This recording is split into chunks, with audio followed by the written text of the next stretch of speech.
북한이 노동당 창건 80주년을 맞아서 열병식 준비가 지금 한창이다, 이런 소식 좀 전해졌습니다. 근래 열병식보다 대규모로 될 것이다, 뭐 이런 예상이 나오고 있다고요, 변호사님? 그렇습니다. 예. 우리는 지금 그 9월 달에 가을에 불꽃 축제를 하고 있습니다만 네. 지금 북한 같은 경우에는 다가오는 10월 10일, 10월 10일이 이 조선 노동당을 만들었는 80주년 기념일, 한마디로 이른바 꺾이는 회, 이렇기 때문에 예. 다른 어떤 때보다 이 군사 퍼레이드, 열병식을 성대하게 준비하고 있다는 그런 정보인 것 같습니다. 네. 특히 그 최근에 보면은 우리가 그 인공위성으로 통해서 다 볼 수 있지 않습니까? 그렇죠. 지난 10월 달, 지난 그 8월 달부터 쭉 보면은 특히 그 평양 인근에 있는 미림 그 공항 인근 열병식장에서 예. 대규모 어떻게 보면 군사 퍼레이드를 준비를 하고 많은 어떻게 보면은 그 트럭이라든가 아니면은 그 이동식 미사일 발사대 같은 것들이 위성적으로 지금 계속 움직임이 있다라고 하는데요. 예. 단순한 이런 그 군사 퍼레이드뿐만 아니고 그 동국권 같은 경우에는 옛날부터 보면은 이 기계식 체조 이런 것들을 굉장히 열병식에 많이 하지 않습니까? 맞아요. 그래서 집단 체조하는 그런 준비 모습도 나오고 있다라고 하는데 정부에서 관심 있게 추적을 해야 될 것 같습니다. 알겠습니다.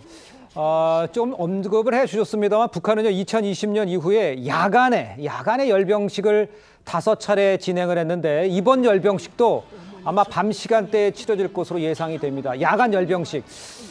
저희가 볼 때 어쩌면 좀 섬뜩한 면도 있어 보이는데 왜 자꾸 밤에 하는 겁니까? 아무래도 군사적 목적을 제일 먼저 꼽아야 되겠죠. 예. 아무래도 이번 열병식 같은 경우에 북한의 주요 무기들이 대거 아마 지금 대동될 것이기 때문에 예. 이 한미 군당국 입장에서는 감시 자산을 통해서 이런 무기들이 어디 배치돼 있다가 어디 특히 이동하는지 그런 부분들을 꼼꼼하게 살펴볼 수는 하나의 기회인데 예. 이런 부분들이 낮 시간에 그러니까 행사가 열리게 되면 위성으로 그러니까 파악이 쉽지 않습니까? 근데 밤에 행사가 열릴 경우에는 밤에는 은밀하게 이동할 수 있기 때문에 원래 이 무기가 어디다가 놓은 건지를 감추기에는 아주 좋다는 측면이 분명히 있는 것이고요. 예. 또 하나는 일종의 선전적인 측면에서의 목적인데요.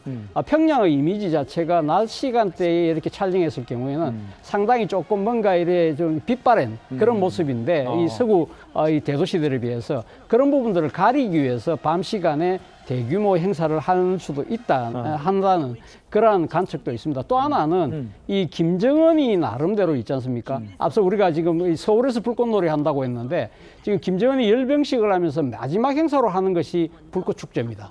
이 불꽃축제의 대대적인 걸 통해서 북한 주민들한테 체제의 뭐랄까요, 상당한 이 위협을 이렇게 전하고 이런 부분들을 상당히 개인적으로도 이 불꽃놀이를 되게 좋아한다고 그래요. 그래요? 김정일 정권 이전까지만 김정은 정권 이전까지만 하더라도 사실상 북한이 불꽃 행사를 전혀 안 했거든요. 그러니까요. 그런데 김정은 들어오고 나서 이렇게 하는 거 보니까 개인적으로 거기에 좀 꽂혀 있다는 표현이 있을 정도로 상당히 불꽃 축제를 통한 체제 선전에 상당히 이 조금 뭐랄까요, 신경을 기울이고 있다고 분석이 됩니다. 알겠습니다. 뭐 집중도를 높이기 위한 의도도 좀 있어 보이기도 합니다. 그런데 이제 김정은 위원장 이달 초에 중국 정승절 이 기념 행사에 참석을 했잖아요. 그러니까 혹시 중국 시진핑 국가주석 이 노동당 창건 80주년 행사에 참석을 할까? 이럴 수도 있을까? 뭐 생각을 좀 해보는데 정홍김 의원께서 보시기에는 가능성은 어느 정도인가요? 가능성이 있을 것 같습니다. 그렇습니까? 왜냐하면은 예. 전승절에 김정은이 그 생애 최초의 다자 그 행사에 참석하지 않았습니까? 네. 그래서 중국의 전승절을 좀 이렇게 돋보이도록 김정은의 등장으로 천안왕로에 같이 올라감으로써 시진핑 주석의 면을 세워줬고요. 또 그때 그 북중 정상회담을 통해서 예. 고위급 왕래를 강화하겠다 그런 데다가 지금 시진핑 주석이 에이펙에 지금 참여하는 것으로 돼 있지 않습니까? 그러니까요.